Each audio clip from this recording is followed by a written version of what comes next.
Welcome to Mentor Moments, a podcast presented by the Missouri Rehabilitation Association Eastern Chapter. Join your hosts Dr. Michael Keener and therapist Brayton Wooters as they introduce remarkable professionals, tackle current topics and issues, and highlight the importance of mentorship. This is Mentor Moments.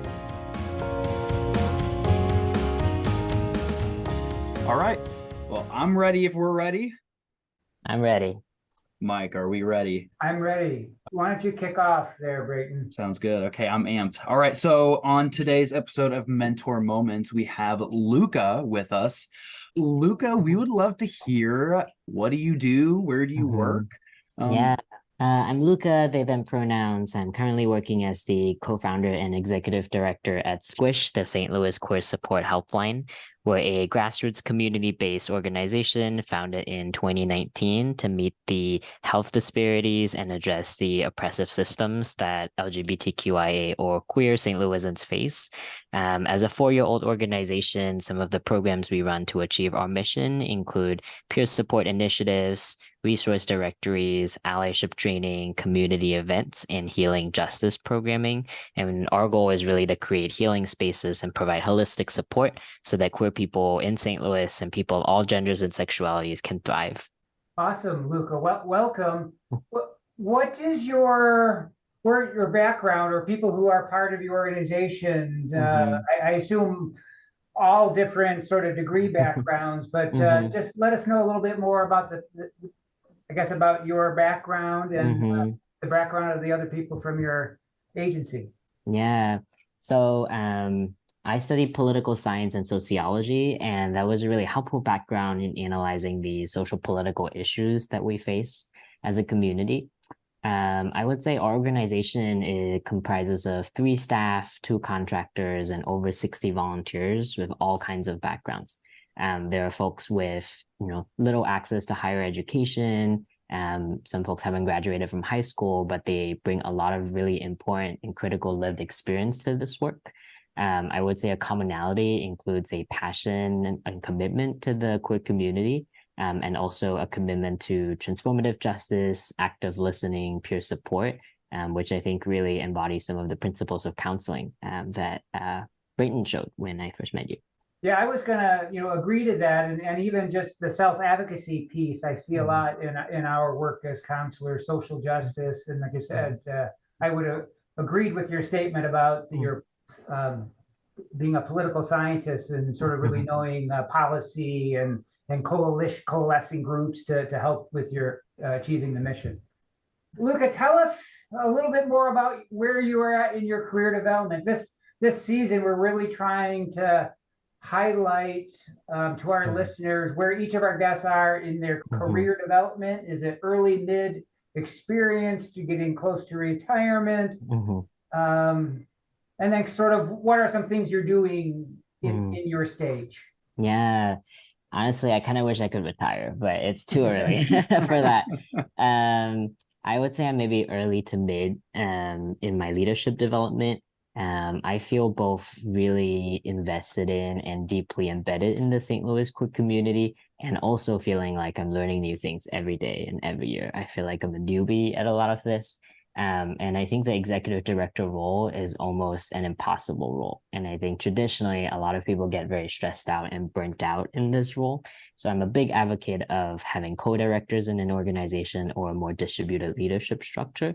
And I think that will allow more marginalized people to be able to step into roles like these. For myself, I feel like I was almost not like formally entering this field. I had a lot of practical experience doing community organizing when I was younger, doing a lot of student activism. And I feel like a lot of the skills I learned actually more on the job than in school. And that was, I think a lot of community organizing work happens organically, day to day, in relationship building. It's a lot of informal skills that not a lot of people value. And then there's some more formal skills that I am, having to go through trainings and like maybe go back to school eventually, or go through more formal training programs to learn things like executive leadership, management, organizational development, resource development, program evaluation. And then I'm also trying to figure out what are skills I don't have that I would want to bring on a new staff member or contractor. Like I could never learn this in a year. Like for some people, it takes a lifetime to learn a specific skill. And so maybe that's not my lane, and that's something I need more help on. I need to bring someone else to help the organization with. Yeah, that's a great answer. I might throw you a curveball. This is a question that we've been thinking about a little bit more over the summer, and that is being in the role that you're at. Are there any mentors for you? Any role models that you have modeled yourself after that's kind of helped your progression in your career and just as a person?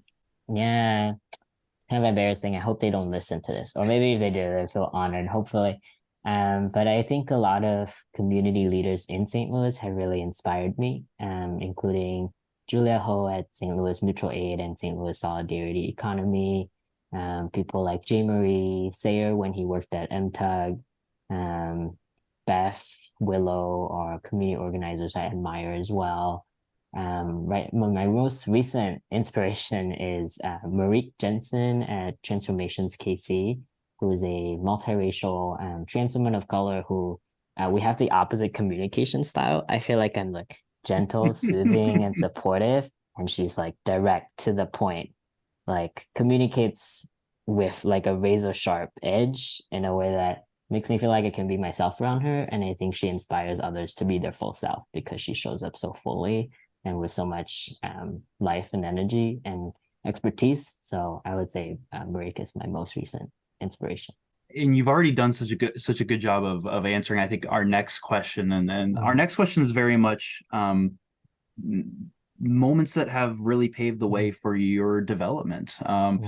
You mentioned that you've had these experiences that might have not been in the classroom, which tends to happen. So we would love to hear a little bit about what those experiences were like, and those ones that might have been small in the moment, but in the grand scheme of things, really transformed you and your career. I think there were a couple. I had a couple that come to mind. One is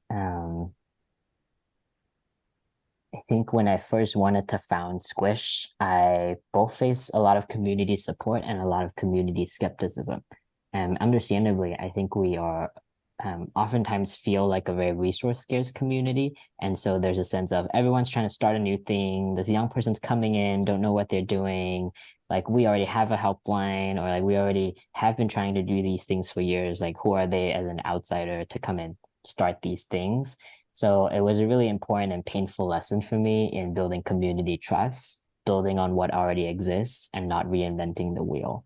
And I think that kind of humility is really needed for a lot of community organizers, nonprofits, service providers. And yeah, it's something that like I've come to see that even if a community may seem distrustful at the start, and like lifelong, authentic, mutually beneficial relationships are so important before launching like a new program or a new organization or a new initiative. So that's an ethos that I think I want to continue carrying on in this work. Another moment was when, so Sayer at MTUG, the Metro Trans umbrella group I mentioned, had been a mentor for me for a year at the time. And then he experienced a lot of losses in his life. And he was very burnt out. So watching him, a brilliant, who I thought was a brilliant leader, very charismatic, had this amazing vision for his organization, watching him be so burnt out. And so at the end of his rope, really impressed upon me that even the people I most admire and who seem to have the most life and energy in our community are actually also some of the most isolated and impacted people. And it was a good reminder to me to think about like my own transition plans and sustainability for the role that I'm in, and how to develop the next generation of leaders, even as I feel like I'm still being developed, and like that I want to do this work for a very long time, that creating a long runway for other people to step into leadership is also really important. So I would say those are two big moments that stood out to me.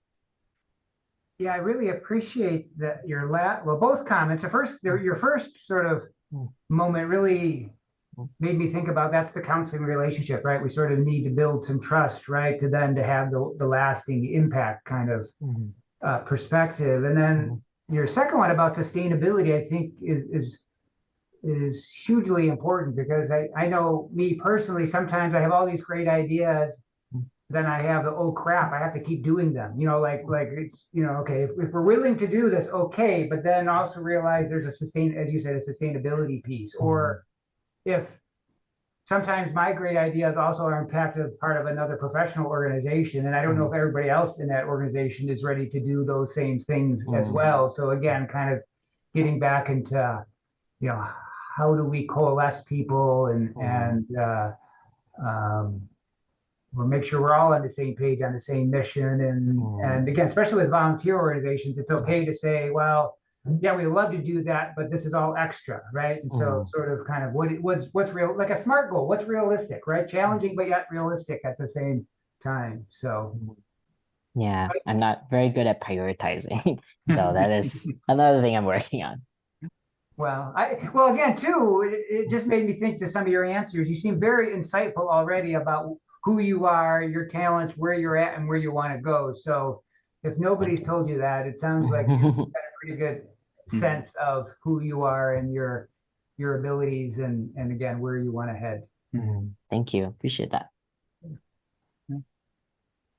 So our next question, and it's sort of similar. So again, if you already answered it, we can always switch. So in thinking about those moments that were impactful, was there anything else that really sort of surprised you along the way?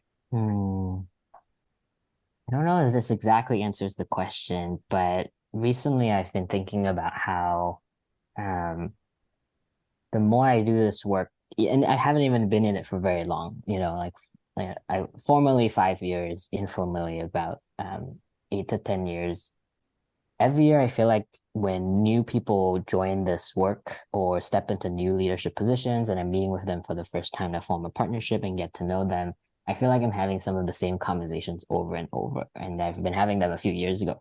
So with queer community organizations in St. Louis, those conversations are often, how do we balance people's immediate direct needs every day and feel like we're putting out fires with doing the more long-term coalition building work that changes systemic conditions? It feels almost impossible to juggle them sometimes. And we're overwhelmed with requests from the community for mutual aid and financial assistance and housing.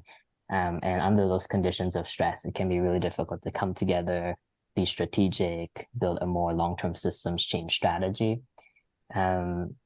And I think, so some of those conversations look the same. When new leaders step into this field, I almost feel like I should tape it and then play it again next year and see if anything has changed. And then when people leave, I'm always very sad.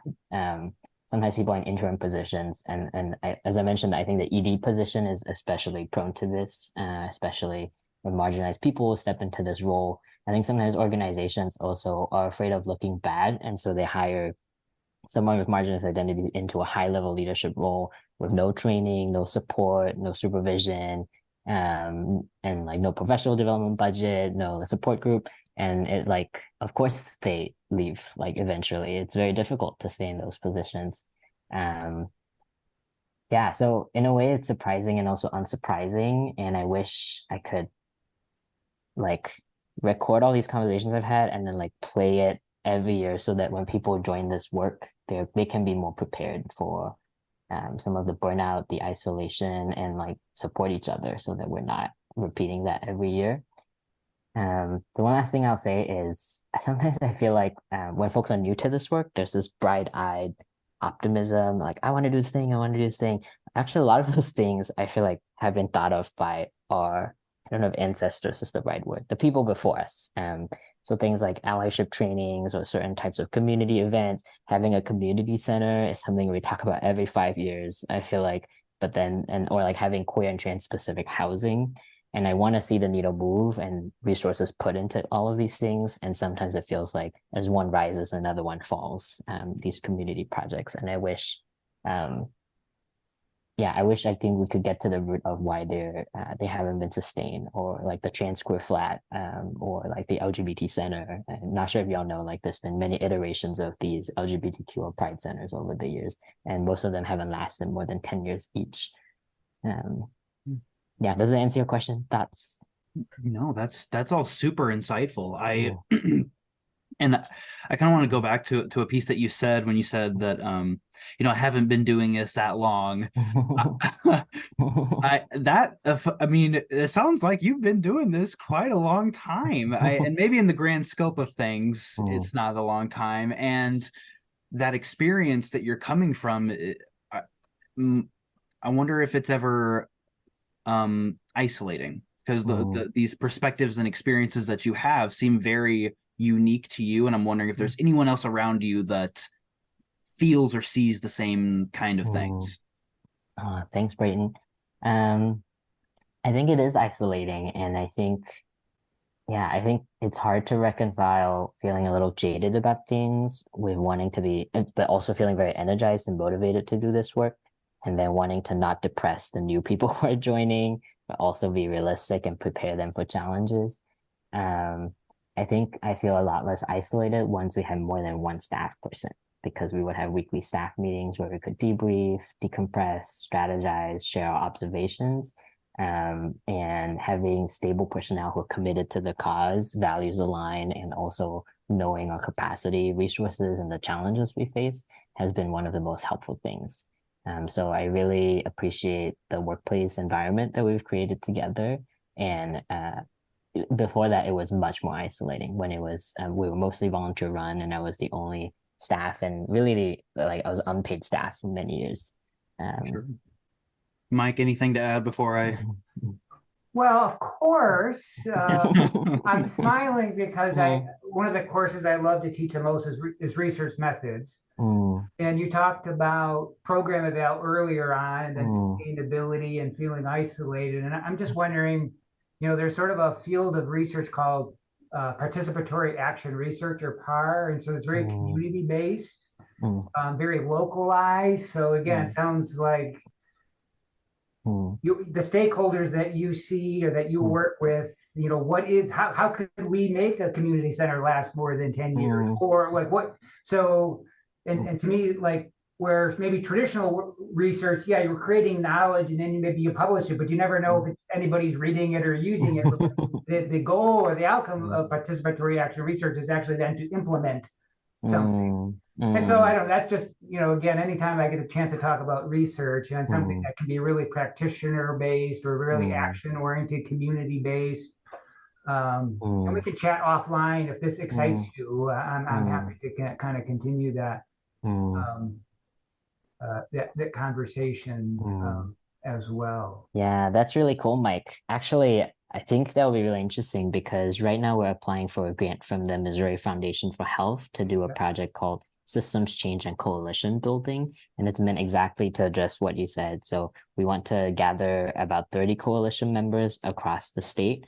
We're partnering with an organization called Transformations KC to do skill building and capacity building so that community leaders can get better at thinking systematically and long term, and then help us think about what are some systemic factors that promote or obstruct relationship building and community among queer people in the region, and then design interventions meant to target parts of the system that are ripe for change. So if you know anyone who's interested, Yeah, please send them our way.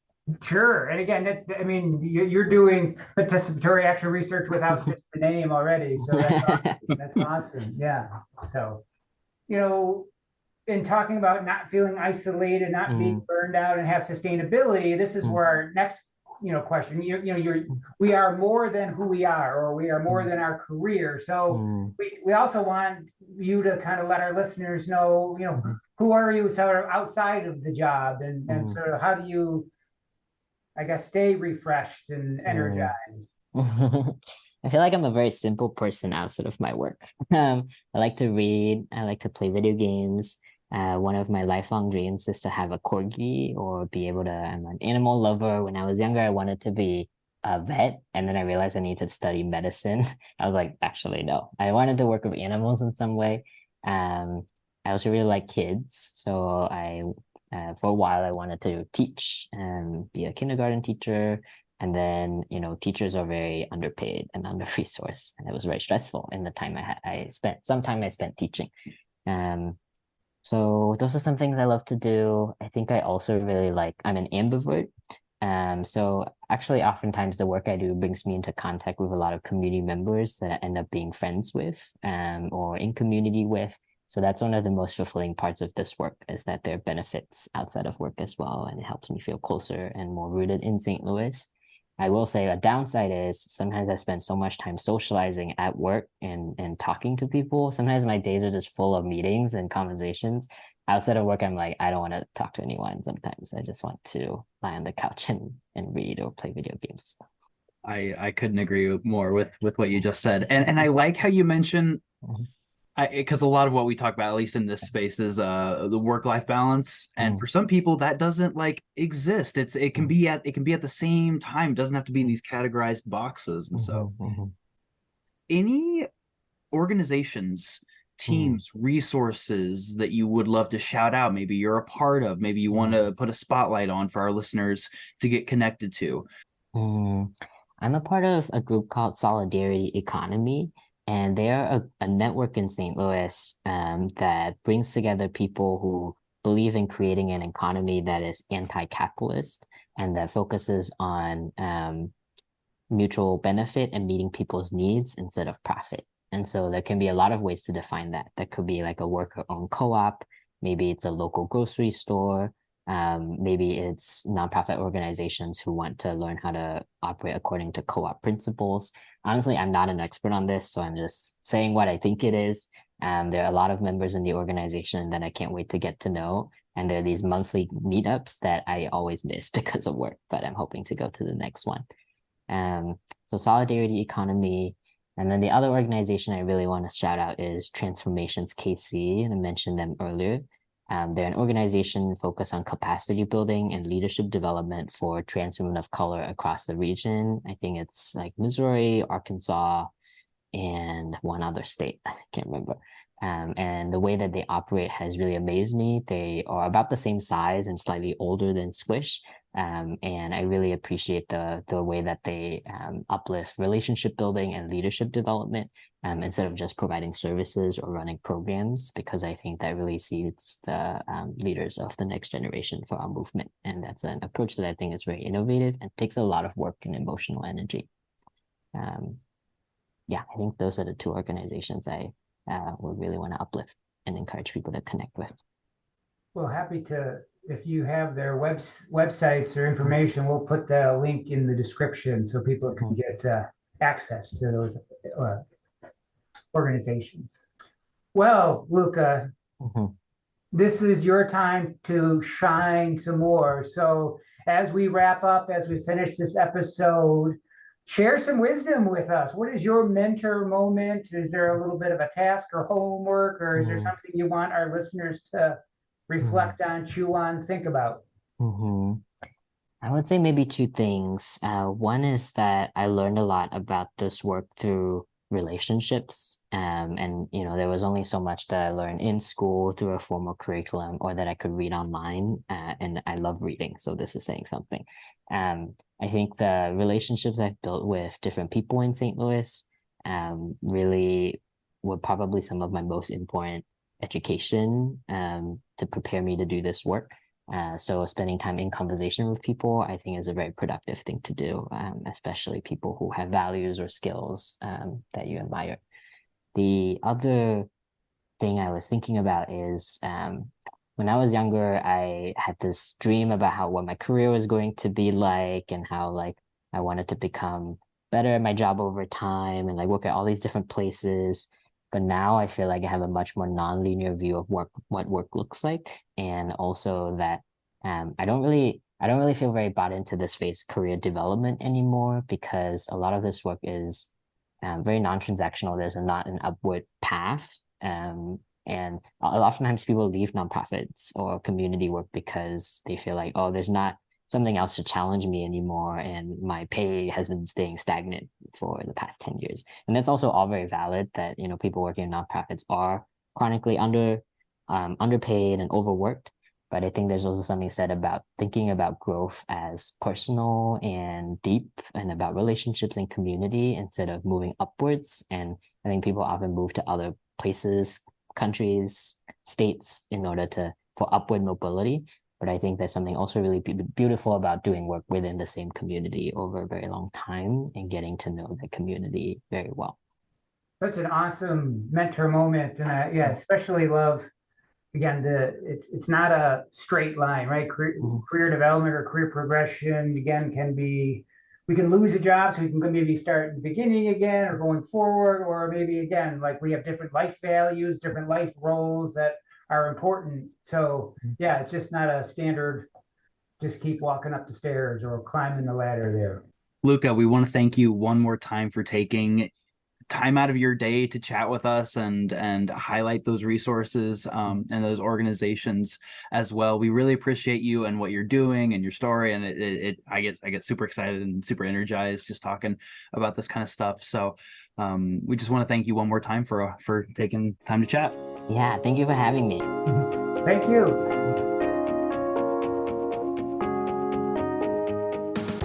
We want to thank you guys again for listening to another episode of Mentor Moments, and we want to take this time to listen to you guys, our audience. If there's anybody specific or anyone in a general field of study that you would love for us to interview, feel free to give us an email. We'll put our contact information in the description of this episode.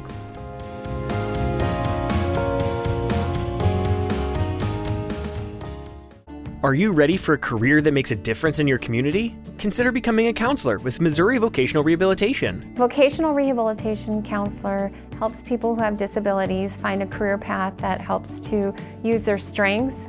When people have the supports that they need, it makes anything possible. I am proud that I'm able to help people change their life and reach for their dream goals. Discover the change you can make. Visit mvr.mo.gov to get started.